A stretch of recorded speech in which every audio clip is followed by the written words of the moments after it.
Hello student, देखिए अपन percentage वाला chapter कर रहे हैं और उसी में आज दो क्वेश्चन और करते हैं। एक अलग टाइप है और बहुत ही इंपॉर्टेंट टाइप है जो हमेशा एग्जाम में पूछा जाता है। ठीक है, देखो क्या बोल रहा है। एक व्यक्ति अपनी आय का 60% खर्च करता है।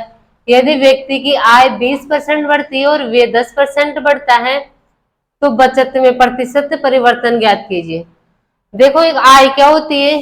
खर्च प्लस बचत। भाई आप जितना कमा रहे हो उसमें से खर्च कितना कर रहे हो और आप बचत कितना कर रहे हो, वही आपकी आय होगी। ठीक है, बोल रहा है 60% खर्च करता है। मैंने मान लिया कि आय कितनी है, 100 है। 100 का 60% खर्च कर रहा है तो मतलब 60 खर्च कर रहा है तो बचत कितनी हो जाएगी? 40 हो जाएगी। ठीक है, अब आगे क्या बोला है, एक यदि वह अपनी आय में 20% की बढ़ोतरी करता है, मतलब आय कितनी बढ़ जाती है? 20%, तो 120 हो जाती है। ठीक है, और वे 10% बढ़ जाता है, खर्च 10% बढ़ाना है। 60 का 10% कितना होगा आपका? 6, मतलब बढ़ गया, कितना हो जाएगा? 66। ठीक है, तो बताओ यहाँ पे बचत कितनी हो जाएगी? यहाँ पे आपकी बचत हो जाएगी कितनी? 54 रुपए की बचत हो जाएगी। ठीक है, तो बोल रहा बचत में प्रतिशत परिवर्तन ज्ञात कीजिए। बताओ, बचत पहले 40 थी, अब कितनी हो गई? 54, तो कितनी बढ़ी? 14। 14 बढ़ गई, किस में से बढ़ रही है? 40 में से। ठीक है, इंटू क्या कर दोगे? 100। ठीक है, जब काटोगे तो कितना परसेंट की बढ़ोतरी होगी इसमें? देखो, 5 2 से इसको काटो, 7 पंजे 35%।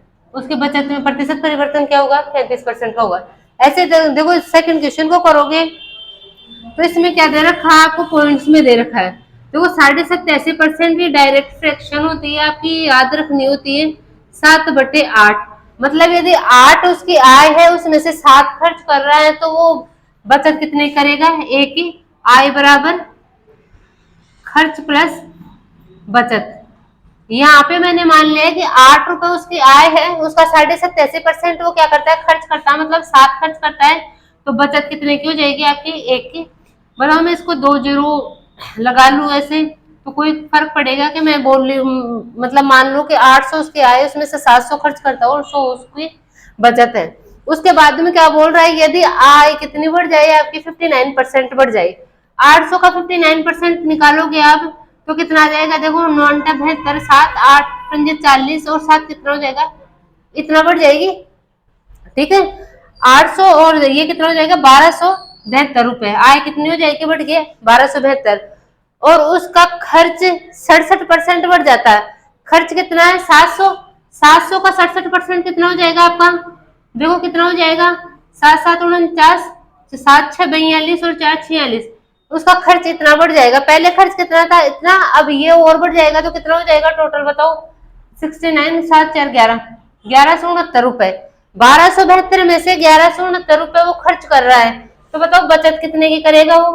बचत करेगा, देखो 12 में से 3 गए तो 0, 103 रुपए की बचत करेगा वो। ठीक है, तो बताओ पहले बचत 300 की कर रहा था, अब 103 की बचत कर रहा है, तो कितने की ज्यादा की बचत कर रहा है वो? 3% अधिक की बचत कर रहा है। सीधा निकाल सकते हो आप। ठीक है, तो आप ऐसे मान के इसको बहुत ही जल्दी सोल्व कर सकते हो। Thank you.